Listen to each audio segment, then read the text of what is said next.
પહેલા હોય Valentine gift અને હવે હોય ખાલી કરિયાણાના લિસ્ટ. પહેલા હોય લવ યુ ને મિસ યુ ને અને હવે હોય ખાલી આઈ એમ વિથ યુ. પહેલા હોય મારી જાન હવે હોય ખાલી વાત મારી માન. પહેલા હોય હથેળીમાં દિલ હવે હોય ખાલી વીજળીના બિલ. પહેલા હોય નવા સરપ્રાઈઝ અને હવે શોપિંગ કરતા સમય દેખાય માત્ર ટેગ પ્રાઇસ.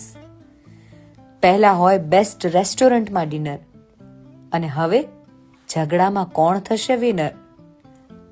પહેલા લાગે તું સૌથી અલગ હવે હું જાણું તારી રગે રગ. પહેલા હોય બધાને વેલેન્ટાઇન પછી હોય ખાલી જોબ 9 to 9. પહેલા હોય ચહેરા પર રંગત અને હવે હોય ધોળા વાળની સંગત. પહેલા હોય હું તારા માટે આવીશ અને હવે હોય તું કેવી રીતે આવીશ. ડિલિશિયસ ક્વિઝિનથી આ હોય છે દાળ ભાત સુધી.